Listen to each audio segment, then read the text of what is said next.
Everyone, আমার নতুন একটা ব্লগে আপনাদের অনেক অনেক ওয়েলকাম।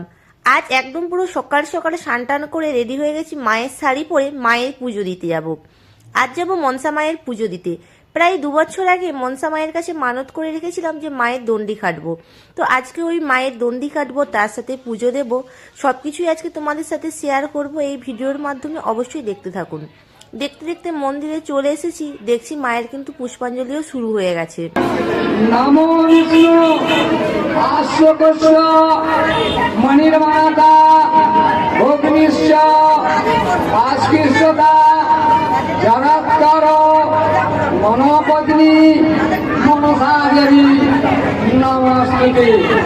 এষ পুষ্পাঞ্জলি গন্ধ পুষ্প সাউজ সবহন সপরিবার অষ্টনাগ সহিত মনসাদেব নমো নম। যে মনের কামনা বাসনা জানিয়ে ফুলটা ঠেকা দিতে। এই যে মন্দিরটা দেখলেন, এই মন্দিরটা হচ্ছে নতুন মনসা মন্দির। এরই 5 মিনিট দূরে রয়েছে পুরনো মনসা মন্দির, সেখানকে আমি দণ্ডি কাটতে চলে এসেছি। একদম নতুন শাড়ি পরে নিয়েছি।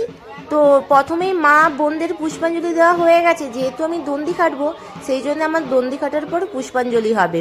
তো একটা আম পাতাও নিয়ে নিয়েছি, আর আমার সাথে কিন্তু আমার বোন রয়েছে। এখন বাজে ঘড়ির কাটায় প্রায় ওই 2:30টার মতো। 1টা থেকে শুরু হয়েছে, কিন্তু এখনো দেখো কত লোক। আমার তো 110-এ নাম ছিল। এই ভালো করে ডুবো।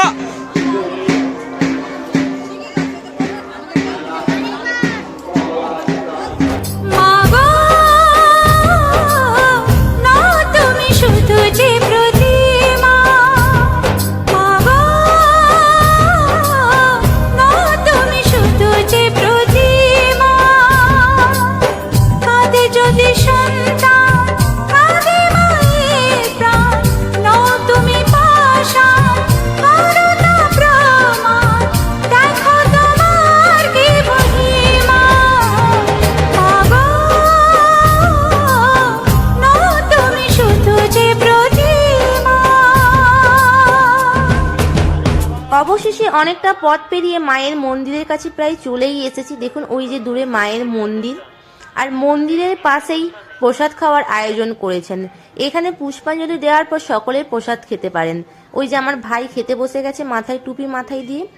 আজ থেকে প্রায় 2 বছর আগে দুর্গাপুজোর নবমীর দিনে আমার বোন ঠাকুর দেখতে গিয়েছিল। তখনই হঠাৎই আমার বোনকে সাপে কামড় দেয়, আর ওই বছরই একাদশীর দিনে এই মায়ের মনসা পুজো পড়েছিল। তখন বোনের অবস্থা খুবই খারাপ ছিল, তাই একদম পুরো একরাশ মন খারাপ নিয়ে মায়ের কাছে এসে প্রার্থনা করে গেছিলাম বোনকে যেন তাড়াতাড়ি সুস্থভাবে বাড়ি ফিরিয়ে দেয়। তারপরে আমার ওই জেঠিমাদের বাড়িতে পুজো হয়েছিল, তখন একবার দণ্ডি কেটেছিলাম। তার 2 বছর পর এই যে বোনকে নিয়ে আবার এসেছি মায়ের মন্দিরেতে দণ্ডি কাটার জন্যে। ঠাকুরমশাই বলেছিল যে কোনো এক জায়গায় দণ্ডি কাটলেই হবে, তবুও কি মায়ের মন্দিরে এসে বলে গেছি, তাই মায়ের মন্দিরে এসেই বোনকে নিয়ে ঋণটা আবার শোধ করলাম। দূর দূরান্ত থেকে মায়ের মন্দিরে সকলে আসে নিজেদের মনোকামনা পূরণ করার জন্যে। মা কিন্তু কখনো কাউকে খালি হাতে ফেরোয় না, সকলেরই মনোকামনা পূর্ণ করে। দেখুন আমার দণ্ডি কাটা সম্পন্ন হলো মায়ের কৃপাতেই। ঠাকুরমশাই এই যে সানজল দিয়ে দিয়েছেন। এরপর পুকুর থেকে ভালো করে স্নান টান করে এবার ঠাকুরের কাছে যাব পুষ্পাঞ্জলি দিতে। দেখুন এই যে মায়ের মন্দিরে চলে এসেছি, আর মায়ের না চোখের দিকে তাকানো যায় না, মায়ের যে দৃষ্টিভঙ্গি। আর এই যে সাপটা দেখে যেন একদম মনে হবে অবিকল, মায়ের কাছে গেলেই গা ছমছম করে। অন্ত চারেণ ভূতানাং জংষ্টিক্তং পরমেশ্বরী এইস পুষ্পাঞ্জলি সপরিবার অষ্টনাগ সহিত মনসা দেব্যই নমঃ। কে ছুড়বেন নি কেউ, সবাই ঝুড়ির মধ্যে দিয়ে দিন।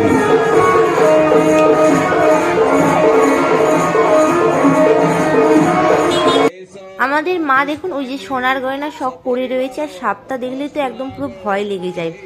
তো মায়ের কাছে এটাই প্রার্থনা করি যেন আমাদের সকলকে যেন সুস্থভাবে ভালোভাবে রাখে, আর সারা জীবন যেন মায়ের সেবা করতে পারি। আজকের ব্লগটা ভালো লাগলে একটা লাইক করবেন। জয় মা মনসা।